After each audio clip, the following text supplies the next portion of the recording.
Ésaïe chapitre 8. L'Éternel me dit, prends une grande table et écris dessus d'une manière intelligible, qu'on se hâte d'épier, qu'on se précipite sur le butin.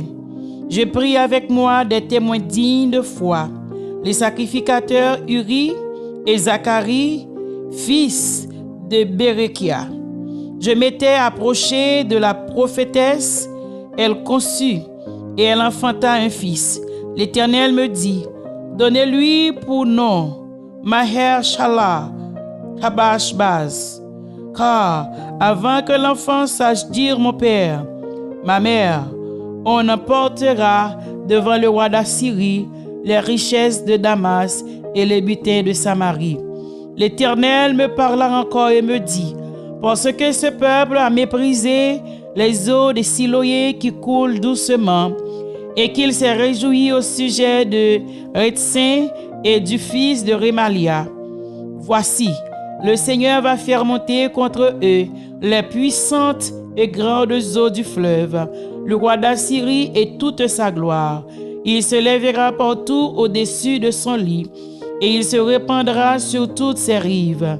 Il pénétrera dans Juda, et il débordera et inondera. Il atteindra jusqu'au cou. Le dépouillement de ses ailes remplira l'étendue de ton pays, ô Emmanuel. Poussez des cris de guerre, peuple, et vous serez brisés. Prêtez l'oreille, vous tous qui habitez au loin. Préparez-vous au combat, et vous serez brisés. Formez des projets, et ils seront anéantis. Donnez des ordres, et ils seront sans effet, car Dieu est avec nous. Ainsi m'a parlé l'Éternel, quand sa main me saisit, et qu'il m'avertit de ne pas marcher dans la voie de ce peuple. N'appelez pas conjuration tout ce que ce peuple appelle conjuration. Ne craignez pas ce qu'il craint, et ne soyez pas effrayés, car l'Éternel des armées que vous devez sanctifier, c'est lui que vous devez craindre et redouter. Et il sera un sanctuaire, mais aussi une pierre d'achoppement, un rocher de scandale pour les deux maisons d'Israël, un filet et un piège pour les habitants de Jérusalem. Plusieurs trébucheront, ils tomberont et se briseront, ils seront enlacés et pris. Enveloppe cet oracle, scellez cette révélation parmi mes disciples. J'espère en l'Éternel, qui cache sa face à la maison de Jacob. Je place en lui ma confiance. Voici, moi et les enfants que l'Éternel m'a donnés.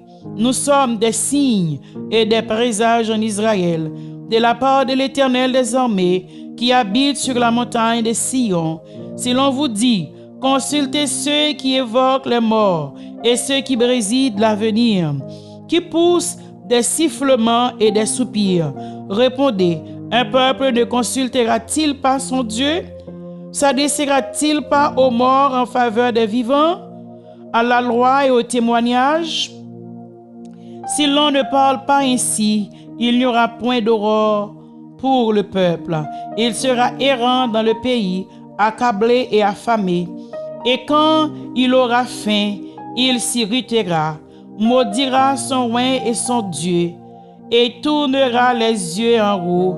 Puis il regardera vers la terre, et voici, il n'y aura que détresse, obscurité et de sombres angoisses. Il sera repoussé dans des épaisses ténèbres.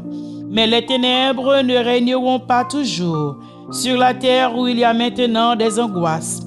Si les temps passés ont couvert d'opprobre le pays des Zabulon et le pays de Nephtali, les temps à venir couvriront de gloire la contrée voisine de la mer au-delà du Jourdain, le territoire des gentils.